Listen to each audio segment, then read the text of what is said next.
નખત્રાણા તાલુકાના રવાપર ગામે ચારે બાજુ ગંદકીનું સામ્રાજ્ય જોવા મળ્યું. ગ્રામ પંચાયતની આજુબાજુનું સરકારી પીએચસીનું સબ સેન્ટર અને દલિતવાસમાં સ્મશાનઘર, સ્નાનઘર વગેરે ચારે બાજુ ગંદકીના ઢગલા જોવા મળી રહ્યા છે.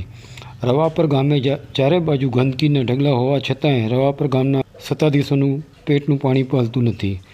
રવાપર ગામના સરપંચ અને તલાટીને રજૂઆત કરવા છતાં કોઈ કાર્યવાહી કરવામાં આવેલ નથી.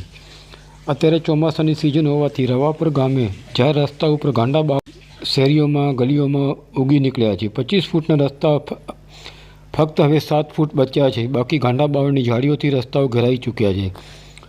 રવાપર ગામે વોર્ડ નંબર 5 પ્રવેશ નંબર 2 આખા ગામનું આવવા જવાનું જાહેર રસ્તો હાલમાં ગાંડા બાવળોથી અને ખાડાઓથી બંધ હાલતમાં જોવા મળી રહ્યું છે. અને રવાપર ગામે ચોમાસામાં ખરાબ પાણી અને કીચડથી લોકોને આવવા જવામાં ઘણી તકલીફ થતી હોય છે.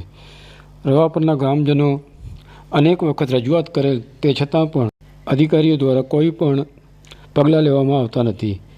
સરકારની ગ્રાન્ટમાંથી રવાપર ગ્રામ પંચાયતને સફાઈ માટે એક ટ્રેક્ટર અને ટ્રોલી રવાપર ગ્રામ પંચાયતમાં આપવામાં આવેલ છે. તે શોભાના ગાંઠિયા સમાન પડી રહ્યા છે એવું લોકો કહી રહ્યા છે. અને રવાપર ગામે જાહેર શૌચાલયમાં પણ પાણીની વ્યવસ્થા ન હોવાથી અનેક વખત બહારના લોકોને તકલીફો થતી હોય છે. રવાપર ગામના રહીશોએ અનેક વખત તાલુકા પંચાયત અને મામલતદાર કચેરીએ પણ રજૂઆત કરી છે, છતાં પણ રવાપર ગામની સમસ્યાઓનો કોઈ નિવડો આવતો નથી. શું સત્તાધીશો જાડી ચામડીના થઈ ગયા છે એવું લોકોમાં ચર્ચાઈ રહ્યું છે.